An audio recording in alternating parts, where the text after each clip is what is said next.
1970களில் தமிழ் சினிமாவில் மிக முக்கியமான இயக்குநர்களில் ஒருவர் திரு பாக்கியராஜ் அவர்கள். அதுவும் இந்தியாவிலே இதுவரை இவரை போல ஒரு திரைக்கதை அமைப்பதில் சிறந்தவர்கள் கிடையாது என்று கூட இன்று வரை தமிழ் சினிமா தொடர்பான விமர்சகர்கள் சொல்வார்கள். அப்படிப்பட்ட பாக்கியராஜ் அவர்கள் பல்வேறு வெற்றி திரைப்படங்களை இயக்கியிருந்தாலும் பெரும்பான்மையான வெற்றி திரைப்படங்களினுடைய பெயர்கள் நெகட்டிவாகவே அமைந்திருக்கிறது.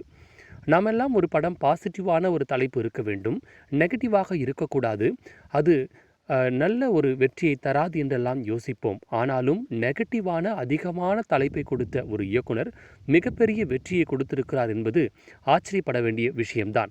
அப்படி இவர் நெகட்டிவான தலைப்பை கொடுத்த திரைப்படங்கள் எவை என்பது குறித்து இந்த வீடியோவில் நாம் முழுவதுமாக பார்க்கலாம். சுவர் இல்லாத சித்திரங்கள், அதாவது ஒரு சித்திரம் வரைய வேண்டுமென்றால் அதற்கு சுவர் நிச்சயம் தேவை. ஆனால் அவருடைய திரைப்படம் பாருங்கள், சுவர் இல்லாத சித்திரம் என்பது விசித்திரமான ஒன்று.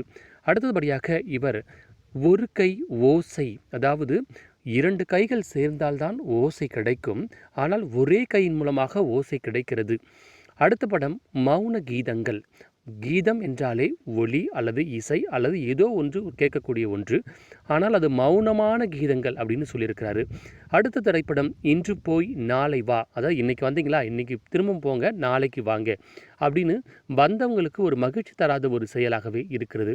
அடுத்தபடியாக விடியும் வரை காத்திரு, இப்போ எதுவும் சொல்ல மாட்டோம், இல்லை இப்போ எதுவும் கொடுக்க மாட்டோம், விடியும் வரை காத்திரு. அடுத்தது அந்த 7 நாட்கள், ஆச்சரியமான ஒரு தலைப்பு, அந்த 7 நாட்கள் அப்படின்ற மாதிரி. அடுத்த படம் தூறல் நின்று போச்சு, அதாவது மழை வர்றது ஒரு மகிழ்ச்சியான ஒரு செய்தி, ஆனால் தூறல் நின்று போச்சு அப்படின்ற ஒரு நெகட்டிவான ஒரு இது. அடுத்தபடியாக பொய் சாட்சி. சாட்சி அப்படின்னு சொன்னாலே அது உண்மை அல்லது ஒரு தீர்ப்புக்கான ஒரு உறுதுணை செய்யக்கூடிய ஒன்று, ஆனால் சாட்சி, ஆனால் அது பொய் சாட்சி அப்படின்றது. அடுத்தபடியாக முந்தானை முடிச்சி அப்படின்றது. முந்தானை முடிச்சி, அதாவது ஒரு முடிச்சி ஃப்ரீடம் இல்லாமல் ஒருத்தவங்களுக்கு இறுக்கி வைக்கிற மாதிரியான முந்தானை முடிச்சி. அடுத்து சாட்டை இல்லாத பம்பரம், சாட்டை இல்லாத பம்பரம். அடுத்தபடியாக நீங்கள் பார்த்தீங்க அப்படின்னு சொன்னால் அவருடைய படத்தில் தாவணி கனவுகள், அதாவது அது நிஜம் கிடையாது, அது ஒரு கனவு, தாவணி கனவுகள்.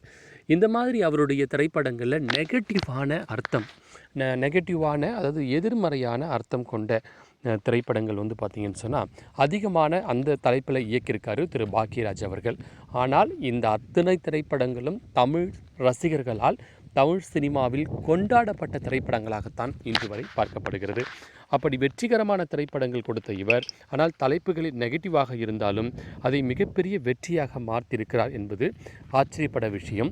ஸோ இதுவும் நம்ம சில பேர் சாங்கியம் சம்பிரதாயம், ஐயோ இப்படி பண்ணாதீங்க அந்த மாதிரியாக இல்லாமல் அந்த காலத்திலே நெகட்டிவான தலைப்பு கொடுத்து அதில் எப்படி வெற்றி பெறலாம் அப்படின்னு யோசிக்கக்கூடிய ஒரு ஆகச்சிறந்த திரைக்கதை மன்னன், ஆகச்சிறந்த இயக்குனர் திரு பாக்கியராஜ் அவர்கள்.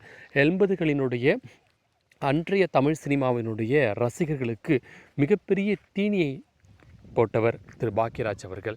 அப்படிப்பட்ட பாக்கியராஜ் அவருடைய திரைப்படங்கள் சிலருக்கு நெகட்டிவாக இருந்தாலும் நல்ல கதை, நல்ல திரைக்கதை, நல்ல இயக்கத்தில் இருந்தால் அந்த திரைப்படம் மிகப்பெரிய வெற்றி பெறும். தலைப்புகளை பொறுத்தெல்லாம் மிகப்பெரிய வெற்றி கிடையாது, கதைக்களம்தான் தேவை என்பதற்கு மிகச்சிறந்த ஒரு எடுத்துக்காட்டு திரைக்கதை மன்னன் திரு பாக்கியராஜ் அவர்கள் என்பதில் மாற்று கருத்து கிடையாது.